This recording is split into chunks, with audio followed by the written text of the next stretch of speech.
Welcome, everyone, to another episode of Executive Health and Life. I'm your host, Julian Hayes II, where the goal here is to help you maintain your edge and your status and ultimately have you become the CEO of your health and your life.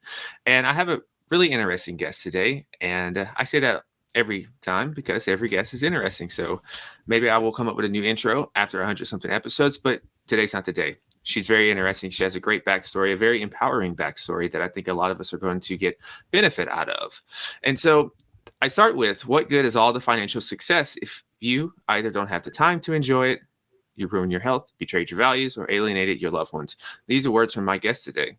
My guest today has a background that's interesting, as I said, one that has challenged her with some unexpected obstacles. She's a molecular biologist turned mindset and high performance coach who helps ambitious, mission driven entrepreneurs build $1 million businesses without sacrificing their health, relationships, or happiness.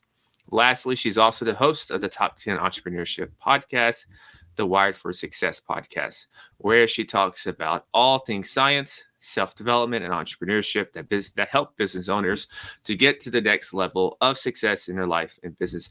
I am speaking with none other than Claudia Garbutt. How are you doing today?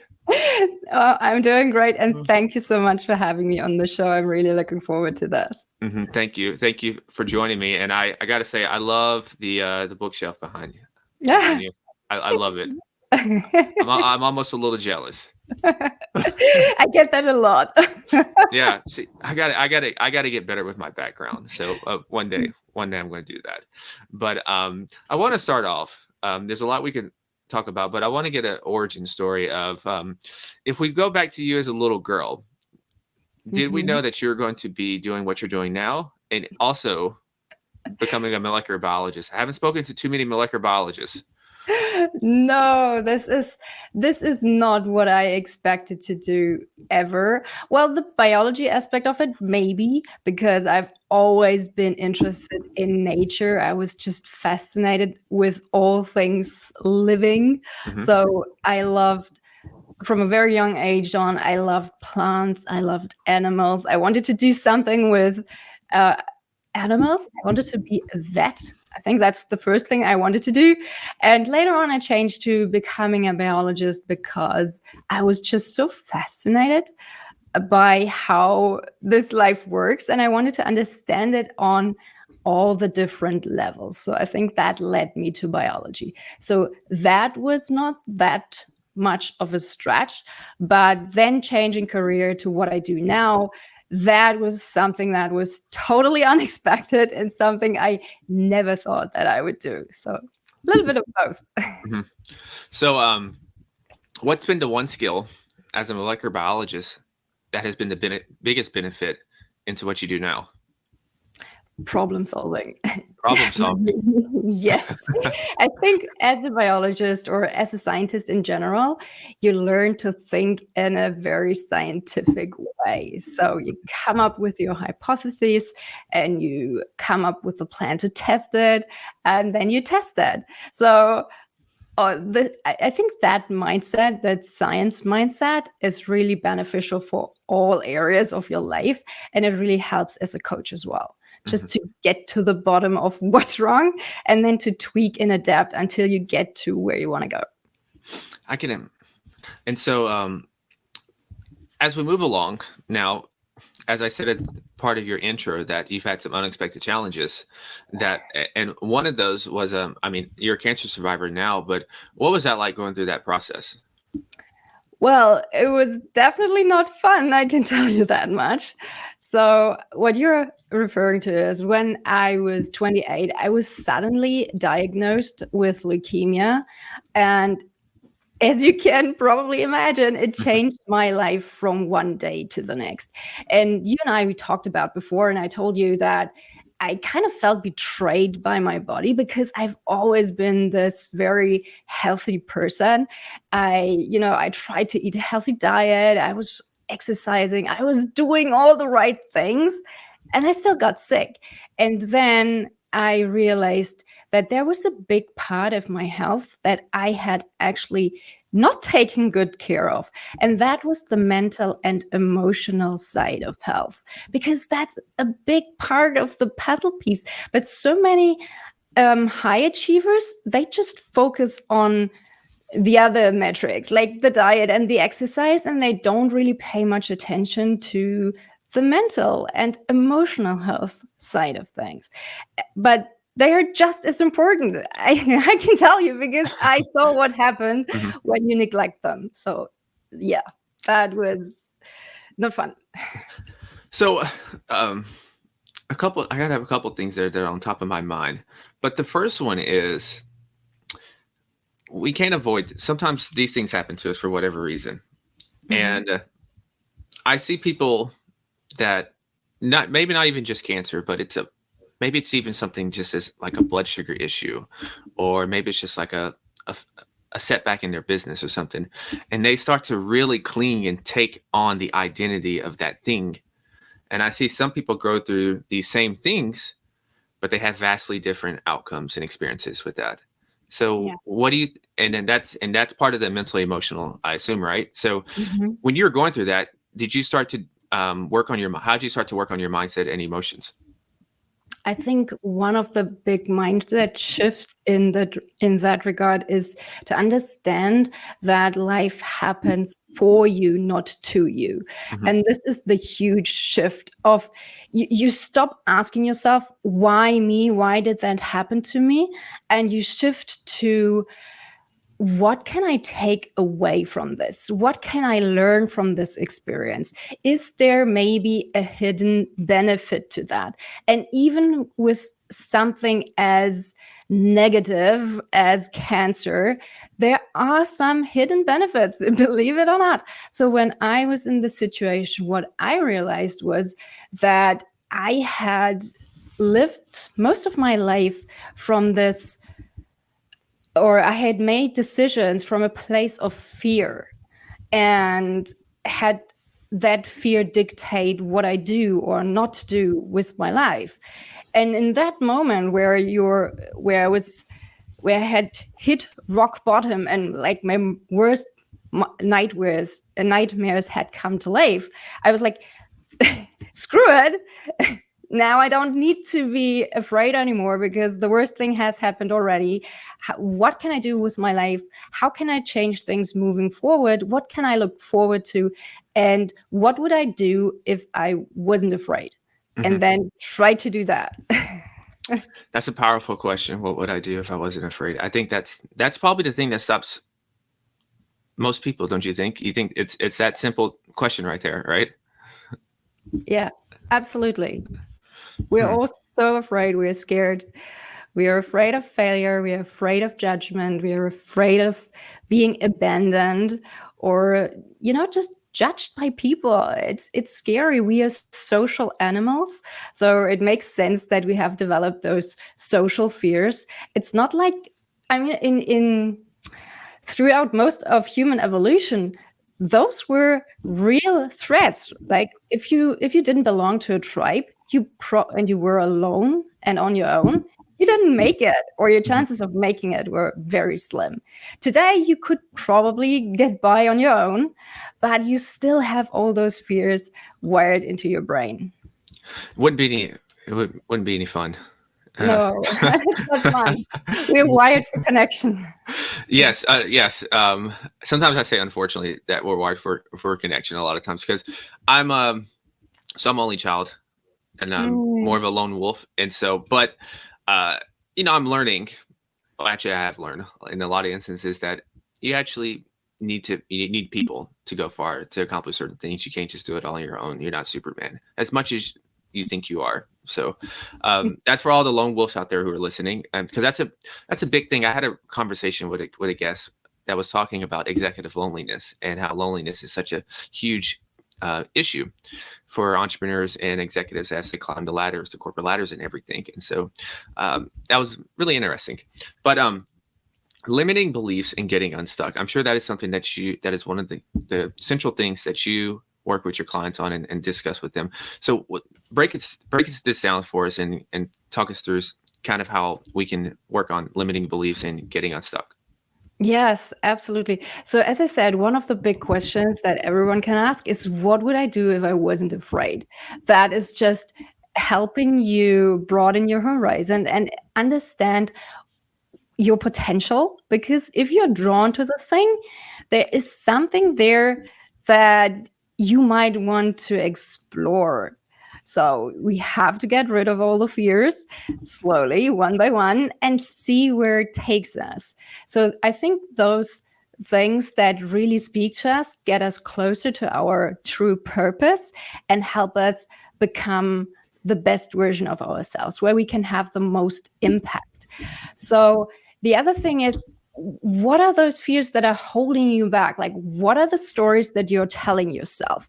You can't do it because, and now fill in the blanks will help you uncover your limiting beliefs. And then we can examine those beliefs. It's like, so why do you think this? Is it really true? Or what other belief could you choose to adopt that would help you support your goals? So we want to make sure that your conscious mind and your subconscious mind are aligned, because if they're not, you will find ways to sabotage yourself. So that's what we're trying to avoid. Would something like affirmations be useful during Yeah. this? Okay. Yeah. And is there a effective way to use those? Because you hear that a lot of times, and sometimes, and I don't know if it's effective or not. Well, I have an idea, but for listeners who are not as familiar with that. Yes, I think they work really well, but you have to repeat them frequently so that it really sinks into your subconscious mind. So you can't do it once and be done. It's like going to the gym. Mhm. If you go there once, yeah, well, that, you won't see much of an effect. So you have to keep doing it before you see a result. And the best times to do them are in the early morning, just after waking up. And the last thing you do before you go to bed, or when you're in bed, and the last thing you do before you fall asleep. That's where your mind is most receptive to these kind of affirmations. And the other thing I would like to point out is that oftentimes when people struggle with this and they choose an affirmation, they feel like they're lying to themselves. It feels like, it's not really true. So I'm saying something that's not true and it doesn't feel good. So you want to come up with a way, or you want to script your affirmation in a way that feels good. Because the feeling is very important. If you keep repeating something that doesn't feel good, it doesn't get you where you want to go. So you want to align the emotion and the thought and the belief. Does that make sense? Absolutely. So you're saying, okay, so let's use an example here. Let's say someone is, let's look in the area of health. So instead of saying, would it be better to say, instead of saying I am, I don't know, let's say it's a guy, let's say I am 10% body fat and ultra endurance athlete, but in reality right now, in his present moment right now, he's 15 pounds overweight and cannot run even more than a mile. So Mhm. something better would be to talk about the feelings that those things are going to bring instead, right? Or maybe something like, I'm improving every day, Mm-hmm. because it focuses on the process. It doesn't feel like you're lying to yourself, because if you're taking action, you're becoming a better version of yourself every day. You're making progress, and you don't have to obsess about the end result that you want to get to. So you can just focus on the journey and what you want to accomplish. I like that. And that approach is still productive and empowering, but you're also, I would say, lessening the amount of mental stress that you're putting on yourself. Yes, Because exactly. you think about someone that's building a business, right? They're on day one and they're thinking, I'm building this empire. I want this to be an 8-figure company, 9-figure company. And Mhm. they keep just telling themselves that, which is fine to have ambition, but you keep seeing in your current reality that you're not even close to that empire. So something like saying I'm improving every day is a better process. I like that. Yeah, it's super empowering. And the other thing is, you always want to compare yourself to your past self, not to your ideal future, because that creates this Mhm. huge gap. And then you're always under so much tension and you're living in the gap. And you want to live in the gain. You want to live in what's possible. I want to see my potential, and I want to enjoy the journey. Yeah, so that's a very small, subtle shift, but can make a huge difference. And you're actually giving me some ideas to tweak my own affirmations and everything as well with that. So I really You're like that. welcome. I really like that point. Um, I saw something on your website when I was looking, and it says authentic leadership. And Mhm. all of us know what leadership is, but what's your definition of authentic leadership? So to me, authentic leadership is really about understanding yourself, understanding your emotions, understanding your triggers, and then understanding how to communicate effectively with your team. So you need to be able to be vulnerable and share what's going on, um, in an empowering way so that people around you feel safe to share as well. So to me, the authentic part of entrepreneurship is, or of leadership, is really to know yourself and to communicate effectively and to create the safe environment, a safe space for people around you to do the same thing, so that you don't have to play mind games and power games, and you are all on the same page and you're working toward the same goal. And it's just so much easier. So how was your journey to leadership? Did you what were some of the mistakes you made? Some of the changes I made, Hmm. opening up about things that I struggle with, maybe because we are tempted to just show the pretty results, right? To Hmm. just show what's working and to not really share our struggles. And I think we have to share our struggles more, to tell people around us that we're not perfect. It's okay. We're human. They can relate and they are able to open up as well. So we can be honest about the journey and we can fail forward. And as we're talking about authenticity right now in leadership as well, and self-awareness, there's never going to be a best time to take a leap, whether that's in some kind of health challenge, whether that's with business or anything. And this comes to mind because you had a career, established career. How did you know that coaching was right for you? And the reason why I asked that is because you can look at the world right now. People say certain things are coming, recessions, you name it, all that kind of stuff. And this may be a time that a lot of people, the typical person, is going to contract. When really, I think during these times, this is the best time to actually start expanding. So, Right. how did you know that coaching was right for you? Was it a feeling? Yeah, it was a journey. So I didn't know straight away because I never thought about becoming a coach. So it was one of the things that I started to explore once I became a mom, and I was looking for a different career because I just didn't want to spend my like all my day in the lab. Mhm. It just wasn't the lifestyle that I wanted for my new family. So I was exploring ideas and I was just thinking about what could I do? How could I use my talents to help other people in a way that is fun and makes me feel fulfilled? Mhm. And then I realized that I had always been the person that people came to for advice and support. So I think I'm a natural coach. And it was something that I never really thought about because it was so second nature to me. I was just something I did, right? So and then I discovered that there's this whole coaching industry, and I was like, "Oh my goodness, that's so cool!" Because that's kind of what I do, Mhm. what I've always done. So why not combine my background in science with this coaching thing? Well, of course, I I also learned like life coaching skills Mhm. and different things like cognitive behavioral therapy, neurolinguistic programming, hypnotherapy, lots of cool stuff that I can also incorporate into this mix. But yeah, I think I just discovered something that I was good at without knowing it. Mhm. And I think that's something that's happening to so many people. We don't know what we're good at. We just need someone else to reflect that back to us so that we can understand what our superpowers are. That's true. I can 100% attest to that. Absolutely true.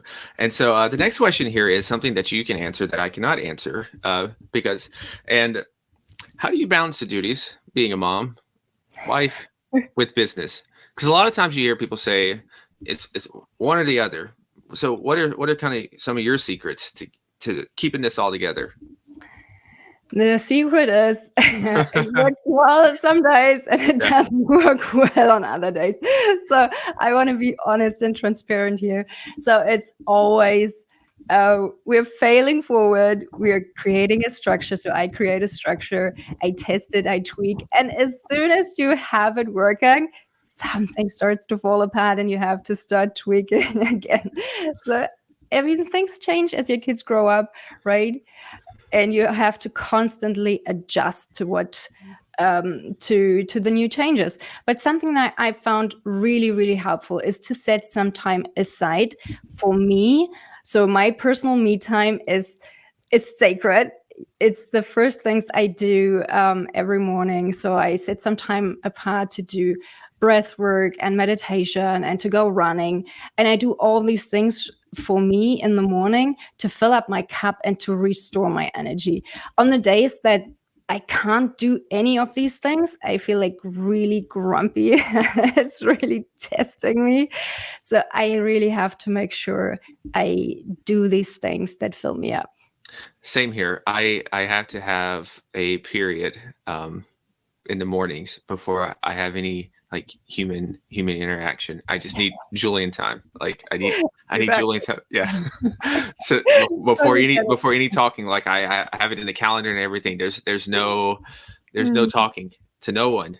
No one. Mhm. I don't answer the phone if people call or nothing Yeah. until I do those things. And so speaking of running, I got to talk about running. So Mm. what type of running? So is it marathons, ultra marathons, or what type of runner are you? There's so many different types of running, right? That's true. Yeah, I usually just run like 5 to 10K. Mm-hmm. But last year I decided I wanted to do a 50K. It's a big jump. Yeah, it is a great job. So I just wanted to see if I could do it. Mm-hmm. It wasn't to prove anything. It was more an exploration and just curiosity. So yeah, I set this goal. I came up with a training plan. I stuck to the plan more or less. And then I did it. And what's one or two lessons that running has taught you about kind of life and business? So many things.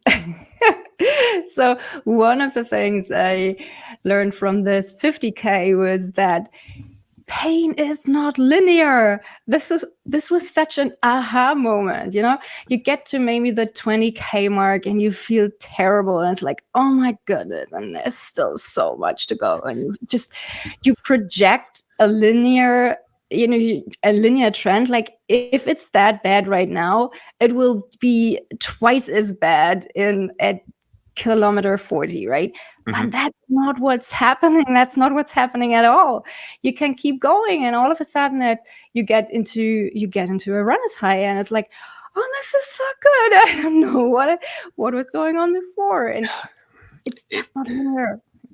Yeah, I love that because and I think how you can look at that is it's whether you're going up the career ranks right now, rising up in the corporate, or you're building your business, or you're working on your health.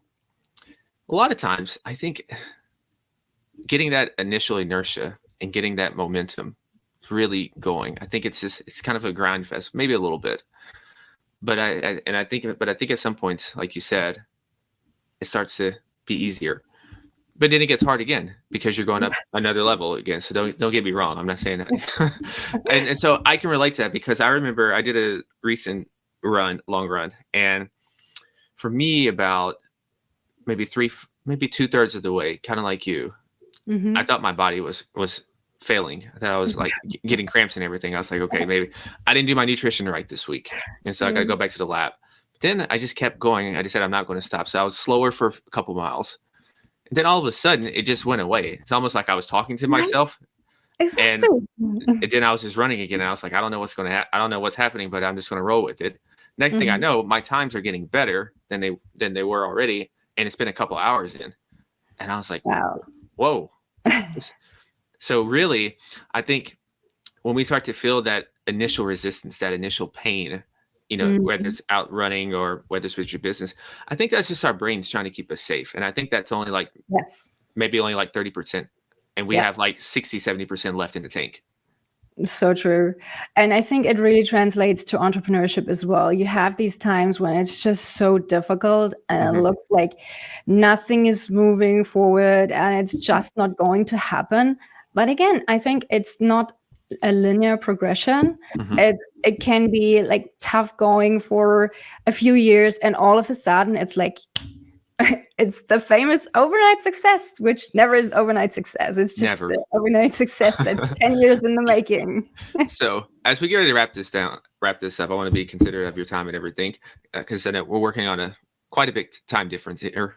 Um, Podcasting, and so I'm always curious why people start podcasting, and also what some of the I guess the interesting things that have came from podcasting in terms of lessons learned. Ooh, podcasting. One of those things I never thought that I would do because I hated public speaking so much. So much. I was so scared. And especially since English is not my first language, I was like, oh my goodness, I'm going to make a complete fool of myself. Why am I doing this? But then again, it was one of those things that was outside of my comfort zone. And what I really love is connecting with people. I love connecting with people and building relationships. And a podcast is just such a fantastic way to do that. And I knew that it was a great tool to achieve that.